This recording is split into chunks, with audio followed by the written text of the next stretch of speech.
महामहिम राष्ट्रपति महोदय को से अपमानजनक शब्द व्यवहार करी सोशल मीडिया रे ताको क्षमा प्रार्थना कले चलबनी दंड विधान कर जरूरी रही गिरफ कर कोर्ट चालान कर आवश्यक रही। सरकार तो 2 वर्ष होगा मंत्रिमंडल को पूरा कर पारि ना। अत्यंत दुर्भाग्यजनक कहबी देशर सर्वोच्च नागरिक महामहिम राष्ट्रपति सुरक्षित ना अभावन परिस्थिति पुलिस प्रशासन को दायी करी आज्ञा कहीं आप जाथे विगत 6 दिनिया गस्त ओडिशा को 6 दिनिया गस्त महामहिम राष्ट्रपति आसते गस्त समय रैशनल ओडिया बोली गोटे फेसबुक आईडी रु तांको प्रति अपमानजनक शब्द लेखा जाइए पोस्ट करा जाइतिला। तो सहित हिंदू देवादेवी प्रभु श्री जगन्नाथ को अपमान कला भाया शब्द लेखा जाइतिला।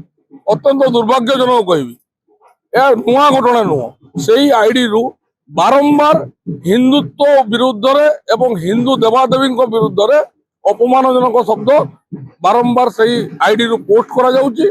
पुलिस प्रशासन रो साइबर क्राइम विभाग तरफ रु से आईडी को चेक करिवार दरकार रही तदंत करिवार आवश्यकता रही एवं से आईडी को व्यक्ति व्यवहार करुची ता उपरे कठोर कार्यानुष्ठान ग्रहण करिवार आवश्यक रही ताकू सोशल मीडिया रु संपूर्ण रूप बारण करिवार समय आसी एवं ताकू गिरफ मध्य करा आवश्यक रही।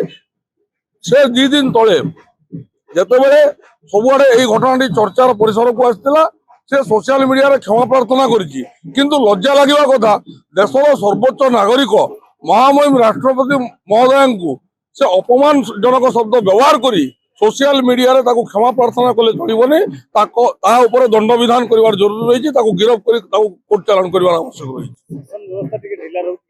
निश्चित रूप से कह शासन व्यवस्था ढिला रही नचे आईन श्रृंखला परिस्थिति आप देखुवे बारंबार सारा ओडिशा रे सारा राज्य में बर्तमान विपर्यस्त अवस्था अच्छी सरकार ध्यान देवार समय आसी।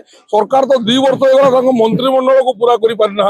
वर्तमान सरकार लोकों सरकार कह सरकार विगत 1 वर्ष तले जिते नुआगिरी सरकार को आसते बहुत सुंदर आकार कार्य पंथा करुले सरकार बढ़िया चली किंतु वर्तमान जो विगत 8 मास भीतर सरकार टिके एपट सेपट होती सरकार कौन करेंगे नीति धार्य कर सरकार निजर मंत्रिमंडल को संपूर्ण कर तो कह सरकार ढिला चली।